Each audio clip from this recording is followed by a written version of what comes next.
केंद्रीय मंत्री सांसद संतोष गंगवार एवं वन राज्य मंत्री स्वतंत्र प्रभार अरुण कुमार ने केंद्र सरकार द्वारा पेश किए गए बजट की गिनाई खूबियां। पूर्व केंद्रीय मंत्री सांसद संतोष गंगवार एवं वन मंत्री उत्तर प्रदेश अरुण कुमार ने आज प्रेस वार्ता कर 1 फरवरी को केंद्र सरकार द्वारा पेश किए गए बजट की खूबियां गिनाई और उन्होंने कहा कि सरकार का बजट 100 साल की अर्थव्यवस्था को ध्यान में रखकर बनाया गया है।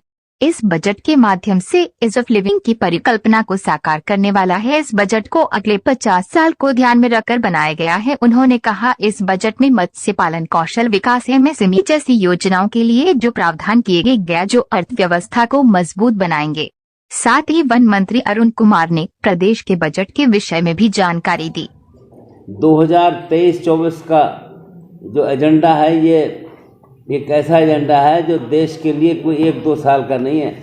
हमने अगले 25 से 50 साल के बीच के एजेंडे को ध्यान में रखकर देश की हमारी अर्थव्यवस्था कैसी होगी अगले 50 साल तक, उसको ध्यान में रखकर इस बजट को बनाया जो 2023-24 का नहीं, अगले 50 साल के सोच का एजेंडा बनाने का हमने काम किया।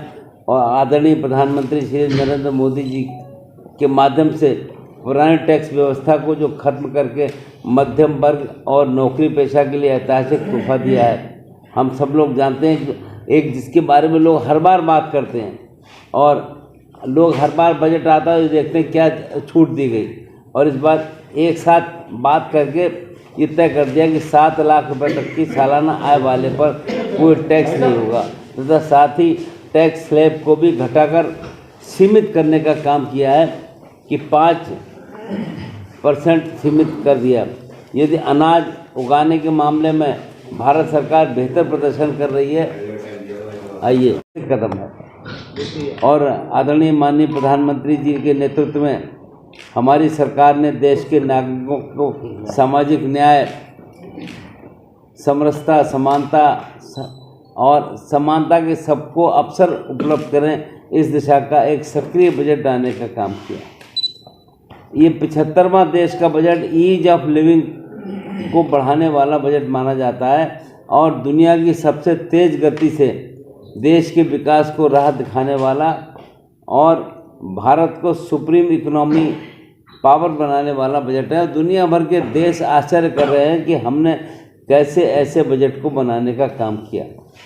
ऐसे सर्वस्पर्शी, सर्व समावेशी और देश के जन जन और अन्य क्षेत्र के सर्वांगीण कल्याण के प्रति समर्पित आम बजट के लिए हम माननीय प्रधानमंत्री नरेंद्र मोदी को भी धन्यवाद देते हैं और माननीय हमारे वित्त मंत्री निर्मला सीतारमण जी ने और उनकी पूरी टीम ने जिस प्रकार से बजट प्रस्तुत करा वो इसके लिए बधाई के पात्र हैं। ये इसकी जिस ढंग से हम बजट प्रस्तुत करा, लोगों को समझ में आया कि हमने बजट को जिस ढंग से आगे बढ़ाया, टुकड़ों में बढ़ाया। 23-24 का एजेंडा है नागरिकों के लिए बड़े अवसर उपलब्ध कराना, किसान और रोजगार सृजन को मजबूत प्रोत्साहित करना, व्यापक आर्थिक मजबूती देश में प्रदान करना। इस बजट के अंदर कुछ बात शब्दों का प्रयोग किया गया, जैसे उन्होंने एक सप्तऋषि प्राथमिकताएं बताई: समावेशी विकास, लास्ट माइल डिलीवरी यानी अंतिम छोर के व्यक्ति तक की हम चिंता करें, बुनियादी ढांचा और निवेश क्षमता को उजागर करना और हरित विकास को हम कैसे स्वरूप में आगे बढ़ाने का काम कर सकें, इस दिशा में काम करें।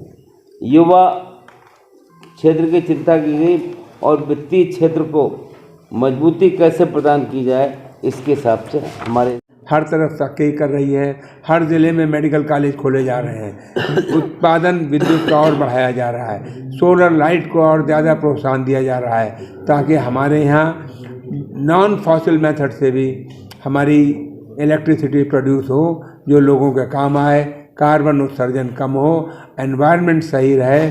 और जब एनवायरनमेंट सही रहे, टेम्परेचर सही रहे, आज दुनिया में हर जगह temperature, global warming and environment की बात होती है, उत्तर प्रदेश के बजट में इसका भी पूरा ख्याल रखा गया है। तो मैं कहूँगा बजट हमारा हर मायने में बहुत अच्छा है और इससे लोगों की भलाई हो। सब्सक्राइब करें जनरत एक्सप्रेस को और पाए अपने शहर की खबरें सबसे पहले अपने मोबाइल